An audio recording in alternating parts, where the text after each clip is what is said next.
So hello everyone. इस time पे आप लोग में से ऐसे बहुत लोग होंगे जिनके मन में कन्फ्यूजन आ रहे होंगे कि उनको एमआर सर से पढ़ना है या फिर सलीम सर से पढ़ना है ना।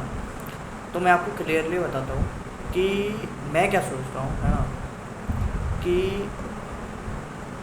इन दोनों में से कौन अच्छा है और कौन बुरा है ना। देखिए, बुरा कोई भी नहीं है ना। सभी दोनों टीचर्स बहुत एक्सपीरियंस्ड हैं, है ना। और मतलब सच बता रहा हूँ, है ना, लास्ट ईयर की अगर मैं बात करता हूँ तो लास्ट ईयर मैंने पूरा का पूरा सिलेबस एमआर सर से किया था, है ना। और फुल ईयर मतलब उन्होंने इतनी मेहनत की थी ना, सच में उन्होंने बहुत ज़्यादा मेहनत की थी। अगर मैं कहता हूँ कि मैंने जितनी मेहनत की होगी उससे 3 गुना 4 गुना ज़्यादा सर ने मेहनत की थी, बहुत मेहनत की थी हमारे लिए। उन्होंने बहुत ज़्यादा मेहनत की थी और मैं तो सच बता रहा हूँ ना, मेरे लिए हमारे सर अ, भगवान की तरह हैं। मुझको आज अभी भी जितनी भी फिज़िक्स आती है केवल एमआर सर और अलग पांडे सर, है ना, ऐसे बस 2-3 टीचर्स हैं जिनका कंट्रीब्यूशन मेरी फ़िज़िक्स में बहुत ज़्यादा है, बहुत ही ज़्यादा, है ना।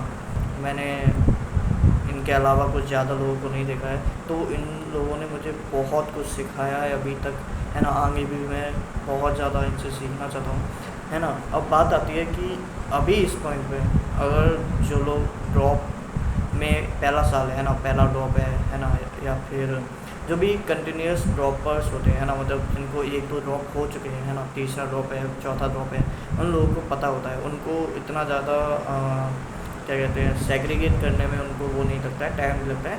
वो अपने अकॉर्डिंग टीचर को जानते हैं, है ना, कि उनको क्या किनको फॉलो करना है ना। और वो ऐसे डिसीजंस नहीं लेते हैं कि आज इनको देख लिया, कल उनको देख लिया, परसों इनको देख लिया, ऐसे नहीं होता है। आप क्या कर सकते हो, अगर आप अभी पहले ड्रॉप में हो तो मेरी तरफ से एडवाइस होगी, अभी स्टार्टिंग का टाइम है, 3-4 दिन आपके जाएंगे, उसमें कोई भी ऐसा नहीं है कि कुछ हो जाएगा। अगर आपने अभी तक एमआर सर से और सलीम सर से नहीं पढ़ा है तो आप दोनों से 2-2 3-3 लेक्चर्स जो उनके हो गए होंगे अभी तक, है ना, बेसिक मैथ के, आप वो ट्राई कर सकते हो। और उन दोनों में से फिर जो भी आपको सही लगता है आप उनको कंटिन्यूस रखना। ऐसा नहीं है कि आपने 15 दिन सलीम सर को देखा उसके बाद आप 15 दिन एमआर सर को देख रहे हो, ऐसे आप क्या कहते हैं कि डाइवर्ट हो जाओगे, है ना। दोनों का सिलेबस, देखो सिलेबस तो सेम है ना, पर जो तरीका होता है ना, वो हर टीचर का अलग होता है समझाने का। तो आप ऐसे क्या करेंगे, लूप में फंस जाएंगे, है ना। तो जिनको भी आप फॉलो कर रहे हैं शुरू से लेके एंड तक उन्हीं को फॉलो करिए। दोनों टीचर बहुत अच्छे हैं, हमारे सर से मैंने बहुत ज़्यादा सीखा है। लेकिन हाँ, अगर मेरी आप पूछते हैं तो मैं अभी क्या करने वाला हूँ, मैं अभी कुछ दिन तक सलीम सर के भी लेक्चर्स देखने वाला हूँ, क्योंकि लास्ट ईयर मैंने पूरा का पूरा एमआर सर से देखा था।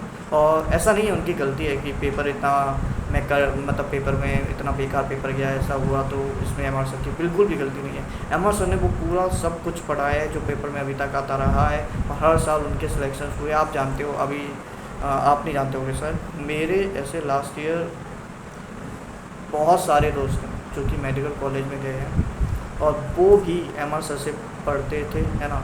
तो ऐसा नहीं है, बहुत अच्छे एमआर सर टीचर हैं। उन पे ऐसे जो आजकल है ना उनको क्रिटिसाइज़ वगैरह कर रहे हैं, भाई किसी का पेपर नहीं आया भाई, और वो सच में नहीं पढ़ाना था। जो चीज़ें सिलेबस में नहीं आती थी अभी तक उनको क्यों पढ़ाना। अब वो पेपर ही ऐसा आ गया कि उसका किसी टीचर पे अपन दोष नहीं दे सकते ना। तो मैं आपसे कहूँगा अभी कुछ दिन लीजिए, 2-3 दिन लीजिए उनको, फिर आप अलग अलग लेक्चर्स देखिए, है ना। अगर आपको एमआर सर के लेक्चर्स देखिए और फिर सलीम सर को लेक्चर देखिए। दोनों का पढ़ाने का तरीका आपकी फ्रिक्वेंसी के साथ अगर मैच करता है, जिनका भी आपके साथ ज़्यादा मैच करता है ना, आप उनको चूज कर लीजिए और उनको पूरी साल कंटिन्यू रहना उनके साथ, जो भी वो कह रहे हैं फॉलो करना। और इस साल मेरी एक एडवाइस रहेगी आप सभी से, जो भी ड्रॉपर्स हैं इस साल में। देखो, मैंने लास्ट ईयर मेरे को 2 ड्रॉप हो चुके हैं, ये मेरा तीसरा ड्रॉप होगा। और अगर आप मेरी गलतियाँ देखोगे तो मैंने गलतियों में बहुत सारी चीज़ें सीखी हैं। अगर आप ड्रॉपर्स हो तो मैं आपसे सच कह रहा हूँ, तैयारी अगर आप करना चाहते हो, आइए जान लगा देना। पेपर में अगर ऐसे समझ रहे हो कि थोड़ा पढ़ लिया थोड़ा नहीं पढ़ा,